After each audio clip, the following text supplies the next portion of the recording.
저도 이제 방송을 좀 어제 오늘 좀 다녀보고 많은 분들 얘기해 보면 옹호하거나 이준석 후보가 잘했다라고 얘기하는 분은 없더라고요. 오늘 아침 뭐 각종 언론 신문을 보더라도 뭐 그게 뭐가 문제냐 이런 식으로 얘기하는 보도하는 언론사도 없더라고요.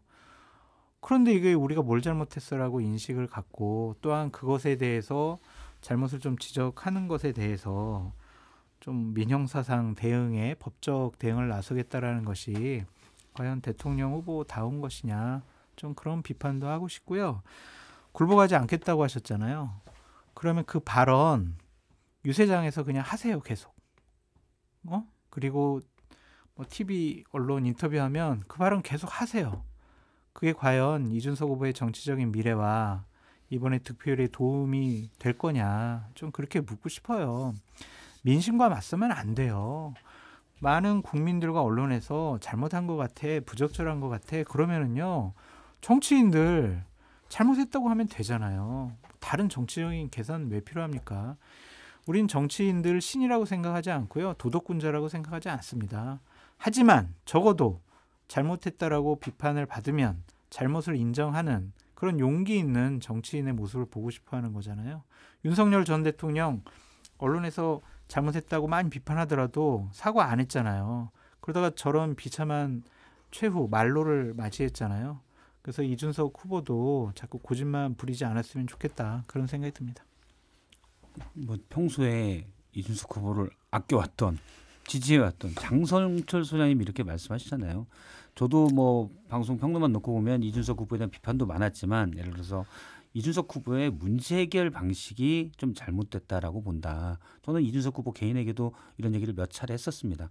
그런데 우리 정치에 좀 잘못되어 있는 정치의 세대교체의 한 축으로서 이준석 후보가 역할을 할 수 있다고 보고 어떤 그런 부분에 대한 지지는 계속 저도 가지고 있었거든요. 응원한 마음도 가지고 있었고.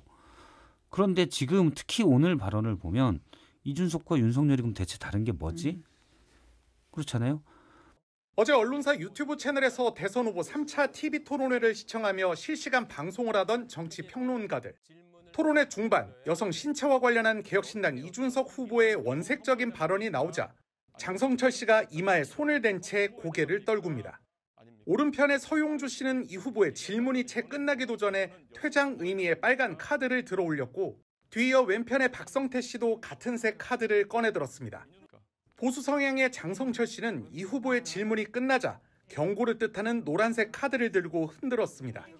각기 다른 성향의 평론가가 이 후보의 발언에 대해서만큼은 문제가 있다는 분명한 의사 표시를 낸 겁니다. 상대 후보에 대한 네거티브를 권영국 후보한테 물어보는 것 같은데요. 레드카드 2개, 옐로카드 하나 나왔습니다. 시사평론가 김준희 씨는 이 후보의 발언을 듣고 굉장한 충격을 받았다며 상대 진영의 내로남불을 공격하려는 의도인 건 알겠으나 그런 단어까지 쓸 이유는 없었다는 의견을 내놓았습니다. 그러면서 앞으로 30년을 따라다닐 발언이라며 이 후보의 발언이 두고두고 문제가 될 것이라는 취지의 평가를 내놓았습니다. 그 단어를 씀으로 인해서 30년 동안 쫓아다니는 거예요. 이게 본인은 아니라고 생각을 하지만 어제 충격받아가지고 애하고 초등학교 애들하고 TV 토론 보다가 껐다라는 사람이 지금 부지기수예요. 제정신입니까? 이게 템포 좀 그만 보고 정신 좀 차렸으면 좋겠어요 진짜.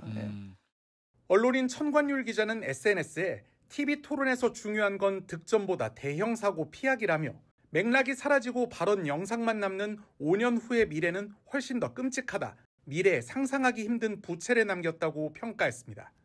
이상돈 중앙대 명예교수도 방송은 물론이고 공적인 자리에서 올려서는 안 되는 단어를 거침없이 올렸다는 점에서 세계 정치사에 없는 기록을 세운 꼴이라며 미국 같으면 대선 후보가 F로 시작하는 단어를 토론에서 입에 올린 격인데 그 후보는 그것으로 끝이 났을 것이라고 밝혔습니다.